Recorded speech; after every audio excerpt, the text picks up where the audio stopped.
Welcome to the Philadelphia Sports Table Podcast Show, the longest running weekly Philly sports podcast show in the world. Our Table Talk interview show this week is going to be a fantastic one. Hello to everyone watching on YouTube. If you're listening on Apple Podcasts, Spotify, it is great to be in your ears. We're going to be diving into this Philadelphia Phillies team, what's been happening with them so far this season as we are, in the mid to latter part of June when folks are going to be watching and listening to this particular podcast episode and Table Talk interview.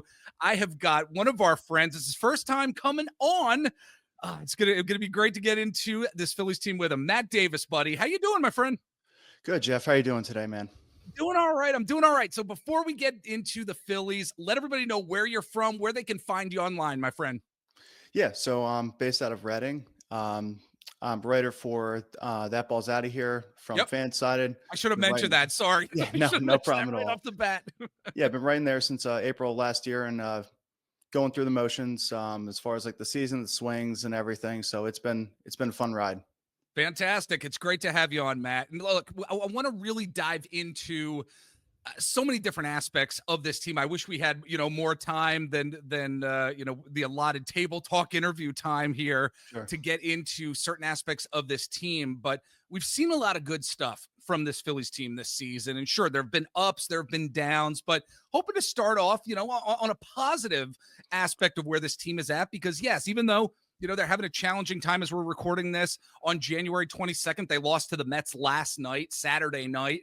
But they're a team, again, with a lot of ups and downs. Start us off. I'm wondering, what has been your favorite aspect of this 2025 season thus far as we're recording this here to mid to the latter part of June? What's your favorite part of the season and why? Yeah, Jeff, you're definitely right with the ups and downs of the season, especially when they started out the gate so hot, and then a stretch there with losing like 9-10, 8-10, stuff like that. But I'd say the favorite part has been the turnaround for Trey Turner. Yes. He's turned into more of like the prototypical leadoff hitter. I know that we've kind of rode with Schwarber, going leadoff, but it always felt right with dropping him in the order. Yeah, but setting the table a lot for like Harper and Schwarber, getting him. He's batting over 300 again. Especially when him and Rob met before the season, where they didn't want him to focus on the power as much. He's hit 4 home runs in May and June, but I think it's been tremendous to see him putting the ball in play. And I know that there was even a stretch at May 3rd when Rob Thompson was questioned before the game. It was he had 20 hits in 12 games, but 18 of them were singles. Everybody thought is this going to be sustainable with him just putting the ball in play and just slap hitting all over the place? But I think it's really shown that he's coming kind of more naturally coming into his power. Yeah. Than he did before, where he was kind of more of an uppercut. 20 plus home runs were great, but I think we're really seeing a turnaround for him. And also, I think it's just, besides just starting off the offense great, he's been great on the bases too. And then he had 19 steals all of last year, and so far he's already at 19 steals now. Yeah. So I think it's just overall, even his defense, he's kind of settled down. He's at, I believe, his highest fielding percentage since as a Philly. Yeah. At 980 fielding percentage. So I think all encompassing, I think it's kind of flown under the radar as far as some of the other Phillies. But I think him having more of a complete season, I think, is really important for the Phillies moving forward. I absolutely agree. I'm glad you brought it up. I'm glad that's what your answer was. When we look at Trey Turner, when I see him doing this season, Matt, he's providing opportunities for this team, whether he's in the field, whether he's stealing bases, whether he's in the batter's box. Trey Turner is providing opportunities for this team that I don't necessarily think we have seen during his tenure thus far in a Phillies uniform. So I love your answer there. But as we're moving along with the conversation here, on the flip side of things, let's do a 180 here. There have been some not so fun things that we've witnessed during this 2025 Phillies season. I mean, whether it's streaky batting, a bullpen that has been, inconsistent from time to time. There's frustration certainly at times with this team in terms of, what's going on with the order, and Rob Thompson, even though he's the winningest, manager in Phillies history at this point in terms of his career. what for you has been the most frustrating aspect of this Phillies season for you at this point here, and why? Sure. Yeah, I definitely say it is the bullpen. I know that's kind of drum that's been beaten kind of along this season last year, or this year, sorry. Yeah. But it I know the offense gets a lot of crap for how they perform the streakiness, especially like you referenced. Um, but it's hard to think about like when we were coming into the 2024 season. I know the big thing that a lot of fans joked about at the time was that they were going to be the top bullpen in baseball. They Yeah. ended up being more of like middle of the road. But they kind of settled in, and unfortunately, with Hoffman and Strom being all stars that they were last year, and them kind of flaming out in the NLDS against the Mets, that definitely didn't look great. And I think it kind of blew things out of proportion about how great that bullpen really was, especially with Alvarado.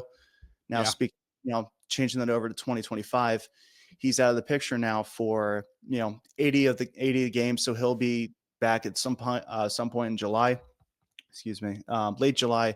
But obviously now he's out for the postseason potentially. Yeah. Phillies will be making the postseason, but unfortunately that's just a huge loss with losing Hoffman and Estevez from the deadline last year, but also coming to this year. It's been a big blow. Like last year, they ranked 14th in bullpen ERA 3.94. Now they're down to 25th at 4.54. So it's definitely a drop off that they've seen. And Jordan Romano, although he had a rough start, including that game. It's kind of ingrained in my head was the game against the Mets, or I'm sorry, the Marlins, where he almost blew that game. Yes. But it's been kind of that where it's the offense has had its streakiness, especially with Bohm batting like 150 up until like April 13th. But it just seems like whenever the offense can't get it going, the bullpen has a really hard time picking them up. And it's been a struggle because it feels like every single time out, it feels like a nail biter when Yes. it shouldn't. Um, It's a theme. It's definitely a theme of this season that has been frustrating for sure. It's definitely one of the top frustrating aspects mhm. of this Phillies season. But really want to dive into the starting pitching though too, because as frustrating as the bullpen has been, Matt, just talking about that, you look at the starting pitching here, and there's something to be said for this rotation that not only doesn't have Aaron Nola, but when Aaron Nola was pitching, he was having a terrible season, Yeah. frankly. Christopher Sanchez and Zach Wheeler, they've been having really nice outings. Their season, when you look at their ERA and what they've been doing from the mound, absolutely fantastic. Ranger Suarez is also a major key to this rotation and has been producing well. Meanwhile, we're all excited about Mick Abel, his first start, Mhm. and how monumental that was. And yes, Mick Abel struggled over this past weekend against the Mets. He's generally been throwing well. So I'm wondering what are your thoughts on the resiliency of this starting rotation here in June? Because I think they are a resilient bunch. What are your thoughts here, Matt? Yeah, I think they really are. Like Wheeler is, hands down one of the best arms in baseball since 2020. He leads uh, all of pitchers, including starters, in F4, 27.4. The next closest is Corbin Burns at 22.3. Yeah, Which, if you look at Corbin Burns now, just kind of go off side topic. He's been one of the biggest regressions in the sport, and then he has Tommy John, all of that included. But the supporting cast, I guess if you could say, like Sanchez, his with his gain in velocity, along with one of the best changeups in all of baseball. Then you got Ranger, who he has kind of worked like the biggest Swiss Army knife out of that bullpen slash starting rotation. And I know he's had some back issues in his past, and he's kind of still dealing with that. But I feel like it's just with the inclusion of now Lazardo, and you brought up Abel, it's just a lot of these guys, they're not flamethrowers necessarily, but they're pitchers, man. They they're know resilient. They're yes, resilient. they're Yeah, resilient. There's no other way to say it. They know how to yeah, pick their spots. And like among the starters, they're great, man. Like they know how to get the job done. They're yeah. efficient. They also, I believe, they lead in like innings pitched. Like they're second in starting ERA. They're just pitchers, and they know how to get the job done with multiple Cy Young candidates. And now Luzardo, although he had two of the worst starts you could possibly have back to back, I think it kind of overshadows how he did. And then, start against Miami didn't go as well, but it's just a resilient group. And I think at least one thing that Dombrowski has done really well is the big, acquisition of Luzardo has really added to this starting staff, and they really are a solid group with Caleb Cotham at the helm.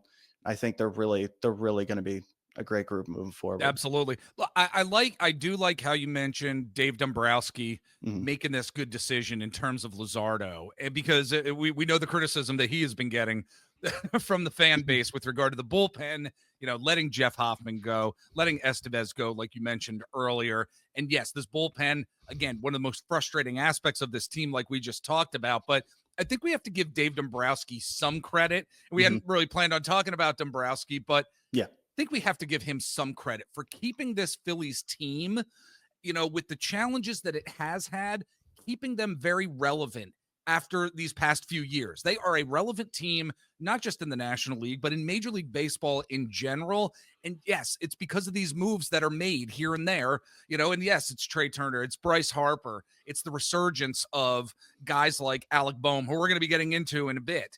But it's the culmination of a lot of things. I think Dave Dombrowski at times gets a little bit more crap than he should in terms of what this team is, who they are, how relevant they are. I don't know if you have any thoughts on it. No, I do. And honestly, you can even look at Andrew Friedman in the Los Angeles Dodgers, the way they're handling everything. Yeah. When you have the amount of pitchers and resilient guys, and they're constant, they're durable, they can go out and do their job.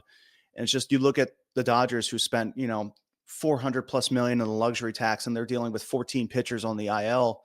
And it's just like, these guys know how to stay healthy, side of like Ranger and his back issues and a couple other things. And obviously Nola, he hasn't made, his first IL stint in years. Yeah. So it's just, I think Dombrowski has pushed the right buttons. And I know that there's definitely certain parts where you can blame him for a lot of the lackluster, trade deadline acquisitions and everything. But I definitely think we're in a better position than a lot of other teams can be. And, it's kept us in a lot of games, which I'm grateful for. Yeah. Same here, man. All right. Well, still wanting to dive into some pitching with you and a specific storyline, because this past weekend, I had the opportunity to see Andrew Paninter pitching in Lehigh Valley. He had a nice outing Saturday night, 5 innings, 5 strikeouts. He gave up 2 runs, 5 hits. When it comes to this starting rotation, we were just talking about how resilient they have been. We are still going to see some ups and downs with this crew and with this crop. And who knows what's going to happen, who knows what's going to happen with Mick Abel, how he is going to be performing in the near future. Do you think we're going to end up seeing Andrew Paninter sooner rather than later? Because if you remember before the season, folks are talking about, well, we could see him at the end of May, probably see Andrew Paninter in June. We're not at this point where he's going to be brought up to the bigs, but I'm wondering if it could happen based on where he's at. What are your thoughts here on Andrew Paninter, and if we're going to see him sooner rather than later? Yeah, and I agree. Abel's been, he was he was a stud coming out of high school, and then he's kind of had his rough go of things in the minors. But him coming up, it's kind of tough not to give him the continued chances going forward. Obviously, with Nola out, that opens that window a little bit more. But as far as Painter coming up, I haven't seen a ton of what he's been doing in the minors. I know that he has a 5.6 ERA, which isn't great, but I think he can turn things around. But in regards to his timeline, Paul Cassell of MLB.com, I know about a couple weeks ago, mentioned that they're still looking at the late July deadline, or late July, 18th to the 23rd window for him to come up. It seems like they're going to keep to that specific timeline. They could mix in Painter. That's the only thing, is what the role they're going to make him as, because they want to get him in. There's no reason why not to. Yeah. They should. They're going to find innings for him. The only question is, are they going to make him more of an extended reliever type, fill the Taiwan Walker role, except hopefully at a much better clip than the way Taiwan's going recently. But I think that's the biggest question, is if he's going to be a starter, if they're going to use him as an extended reliever. And guys like Chris Sale, Corbin Burns, and even Walker Buehler, they started out their careers that way, with kind of the extended reliever. and kind of build him into a starter. To make sure they just want to make sure he's healthy and building up his innings. Yeah, That's the only thing. absolutely. Yeah, we're going to keep following what Andrew Paninter is doing in the minors, talking about it here on the PST podcast show for sure. If you are new to watching us on YouTube, we've got on the screen our social media sites. We are on Instagram, Twitter/X. I'm over on TikTok. You can also like our Facebook page. We're on Threads. Follow us. You can follow Eric and myself. Hopefully, we're going to be talking to Eric at some point in the near future here. Yes, he'll be on the. He wasn't able to be on the show this past week, but we'll get him back on. We're over on Blue Sky as well. So follow us on social media.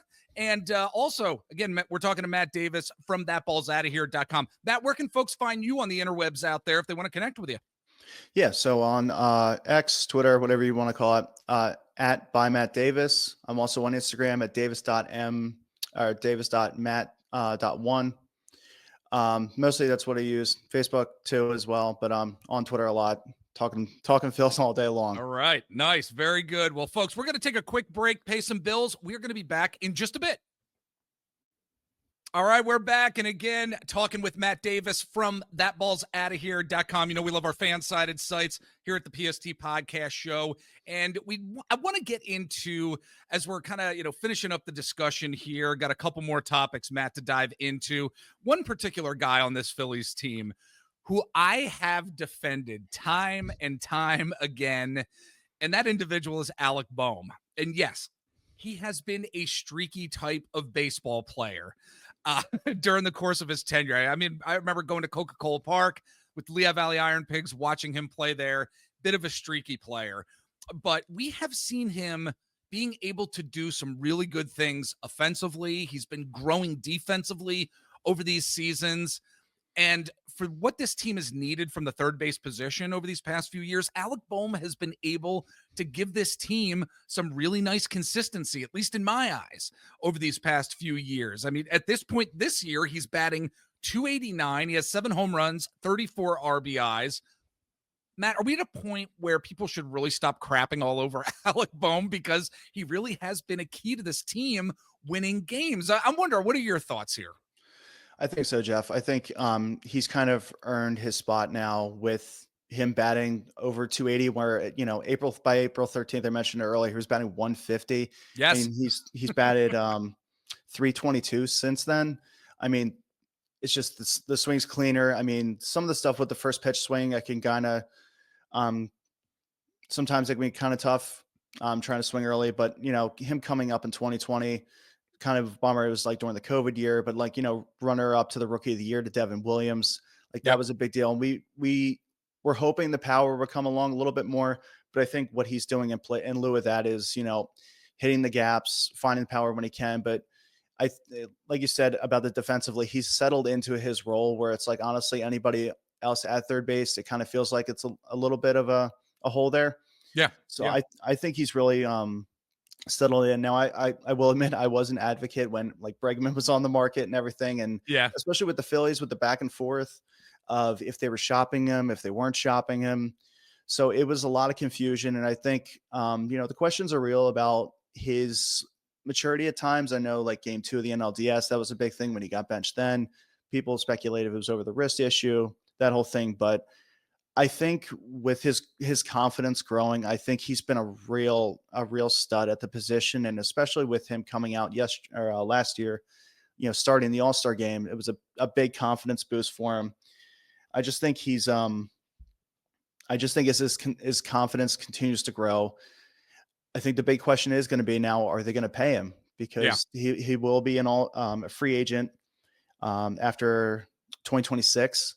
So, a year and a half left. So that's going to be the question. Are they going to keep him there, pay him, make him happy? Because I know a lot of those guys, they did, settle in arbitration for all of them. So hopefully there's still conversations ongoing, but I want to see him as a Philly moving forward. Absolutely. Yep. Absolutely. Yeah. So do I. All right. Well, before I let you go here, and as we're closing things out, and I know it's a general question here, Matt, sometimes tough to answer because of the inconsistency of what the game of baseball is. I'm wondering, which player on this team are you actually most concerned with at this point in the season? and why? Who would that be as we're moving forward here? Who do we got to keep our eyes on, in your opinion? There's a lot of good things going for the Phillies. Yes. Try to, drum it up as best as I can. It was just that there's a lot of good things going on with the rotation, the batting order, the team as a whole. But man, Bryson Stott is killing me. I know. I mean, Yep. he batting 300 for a good portion of 2023, fell to a 280, but since then, 244 average, 245 last year. OPS plus was 103 in 2023. Now it's down to 83.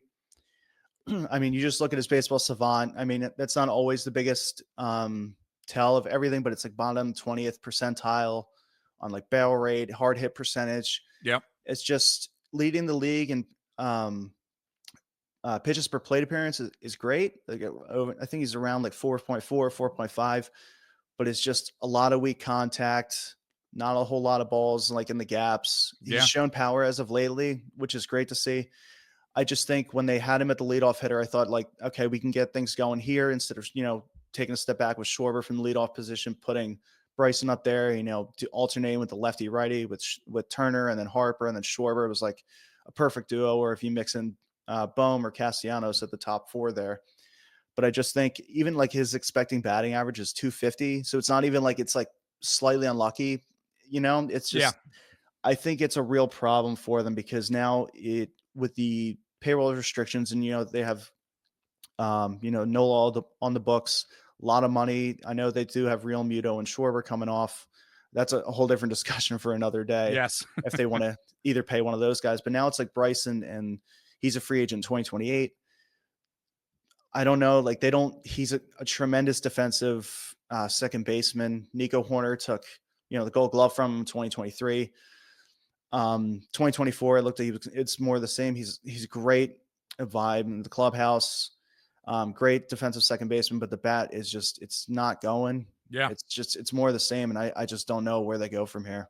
Absolutely. Yeah. It's a huge concern for sure. And we're going to keep talking about Bryson Stott, Alec Bohm, Bryce Harper, Trey Turner, Kyle Schwarber, all of these storylines with all of these players in the future. Again, folks, he's Matt Davis from thatballsoutahere.com. Check out everything they have going on. Great Fansided site. We love reading the content over there. Matt, buddy, it was great talking with you. Thanks so much for jumping on our Table Talk interview show this week. I'm hoping to have you on down the road. If you're able and willing, my friend, come back and join us. Absolutely, Jeff. Thank you for having me, and anytime.